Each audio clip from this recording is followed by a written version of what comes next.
Welcome to Section 420, Talkin Yankees, the podcast. Make sure you subscribe to the podcast, get notified when new episodes go up throughout the season. Again, it's exclusive for podcast subscribers only, so make sure you're one of those subscribers by subscribing. Pretty easy. So the Yankees licking their wounds a little bit, losing 2 out of 3 at home to the Chicago White Sox, including that doubleheader sweep on Sunday where the offense gave you absolutely nothing. And, of course, you had all the off-the-field drama with Josh Donaldson and Tim Anderson. Again, Donaldson receiving a one-game suspension for his Jackie comments against Anderson.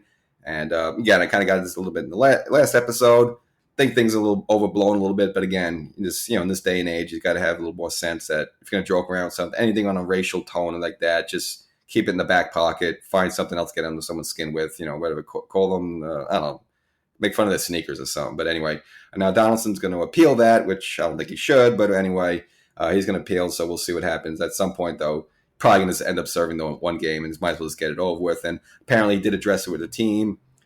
Judge kind of chimed in on and said, it wasn't cool, but look, he fessed up to it and whatever, and let's just all move on. So it seemed that was going to be. But Donaldson was going to be available anyway because it seems like he too could be added to the Yankee COVID list. So a little bout of COVID now going through the Yankee locker room.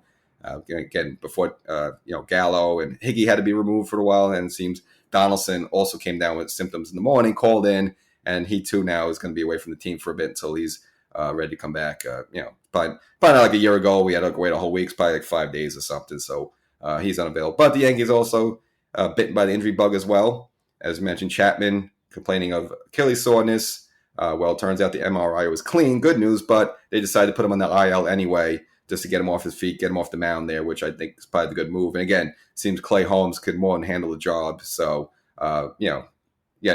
you're down a bullpen arm, but also, luckily there's no structural damage, at least at this point. Who knows? He's got to hope it's not going to be like a Zach Britton situation where the Achilles tears and then forget about it. He's done for the rest of the year. But right now it seems like no damage.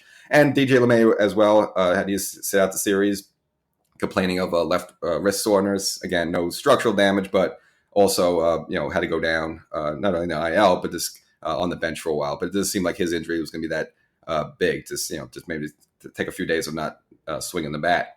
So coming into this, the Baltimore Orioles come to town at home. You like that. The Yankees been beating up on them lately, which is what they should be doing. Last be taking 3 out of 4 in Camden Yards. But Baltimore getting a little healthier, had a few players come back. But still with Cole on the mound in the opening game, you would feel good about that. Now, Cole did go 8 innings, but unfortunately got touched up, mainly in the third inning there. Got smacked around, put the Yankees in a 4-1 hole. And Judge got the Yankees on the board early with a home run in the first inning. Gave the Yankees a 1-0 lead. But again, Cole got smacked around on third there by a double and a single and put a few runners on and put the Yankees in a 4-1 hole. But Judge came to the rescue again in the fifth inning, hitting a 2-run home run to tie the game at 4-4. Breathe a little life back into the team, into Cole. But unfortunately, Cole surrendered the game-winning home run there in the sixth to Ramon Urias. One of those opposite field Yankee Stadium right porch type of home runs, just going over the wall there, and put the Yankees in a 5-4 hole. Robinson Chirinos would add a sacrifice fly for the Orioles in the ninth, and that would be your final score, 6-4. So again, the Yankees dropped the opener, and again at that point, the Yankees had 3 losses in a row, season high 3 losses in a row. Again, just dealing with all the Donaldson issues, the COVID issues, some of the injuries now.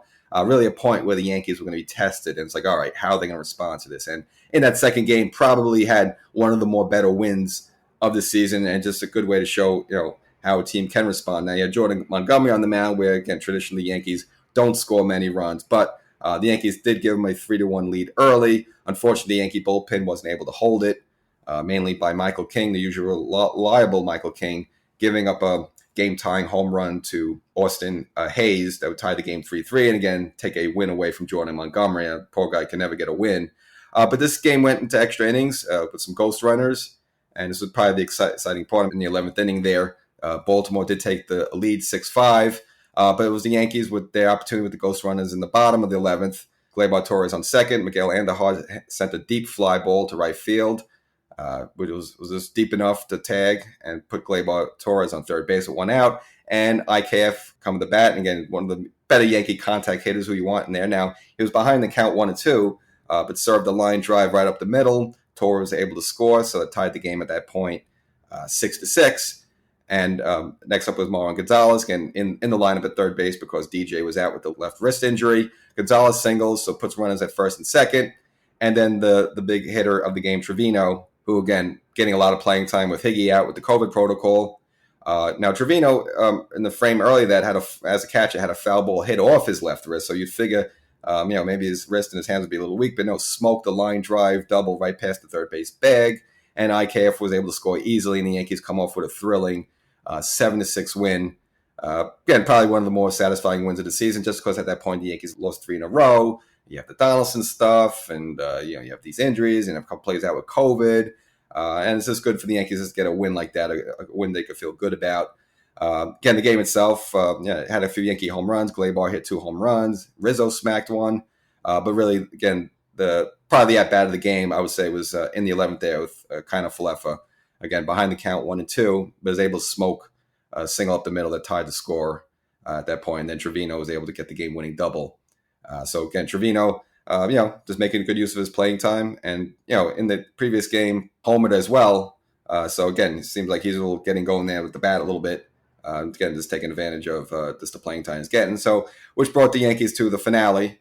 And it was a game where the Yankees had to call up J.P. Sears. And he made a team early on in the season out of the bullpen, a left-hander. A little bit of surprising. Well, they brought him after, in April, they sent him back down to the minors, stretched him out a little bit as a starter. So he was available to start this game. Man, it had to do with the kind of pitching rotation got bunched up a little bit. Again, a few players out, as well as just the fact that they had the doubleheader on Sunday. So gave Sears an opportunity.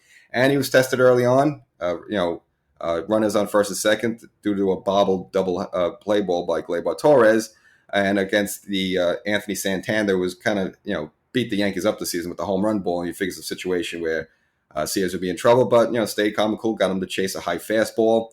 Also, runners on first and second in the second inning, but Sears got out of the jam as well. And he would give the Yankees 5 shutout innings. Very impressive for his first start. And it was his first major league win. And the Yankees would come away with a 2-0 win. Again, the Yankee bullpen, names such as Rob Marinaccio, Lutke getting some big outs, and of course Clay Holmes now is the new de facto closer until Chapman comes back, able to close it out. Again, nothing much from the Yankee bats. Andujar got the Yankees on the board early on, and then a throwing error by the catcher allowed another Yankee run to score. So not really much with the bats, but again, just good to see Sears come out there in the Yankee bullpen, which it's been nicked up a little bit. Again, the previous game, Michael King served up a game-tying home run, and the bullpen is part of the Yankees' strength, and just been not that it's been touched up a little bit lately. So it's just good to see the Yankees come away with a 2-0 shutout.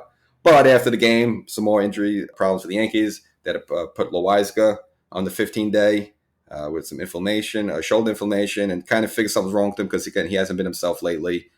He's been getting smacked around. And Stanton as well, who did play the last game but had to be lifted for a pinch runner. And it seemed like he's been dealing with an ankle injury lately, and they decided to put him on the 10-day injured reserve list. So Stanton will be out for a little bit. And could be something because the Yankees have been playing him in the field a lot. Again, they started doing that last season. This season, getting a lot of playing time more than normal in the field, and maybe just all the banging around out there as well as just running the bases in general took a toll on the ankles. So they're going to sit him down a little bit. So the Yankees now, after playing Baltimore a bunch of times, getting a lot of easy wins, well, things are going to get tougher now for the first time this season. Go down to St. Pete to play the Tampa Bay Rays. It's going to be a 4-game set. And again, the Yankees kind of hobbling a little bit. And again, with some injuries, some COVID issues, and all the drama with the Josh Donaldson thing kind of hanging over their head a little bit. Go down to Tampa, who, again, didn't get off to a great start this season, but now they're starting to get healthy and they're starting to play better. So definitely, again, the situation of the Yankees is going to be challenged here. Again, the Yankees always have problems against Tampa Bay.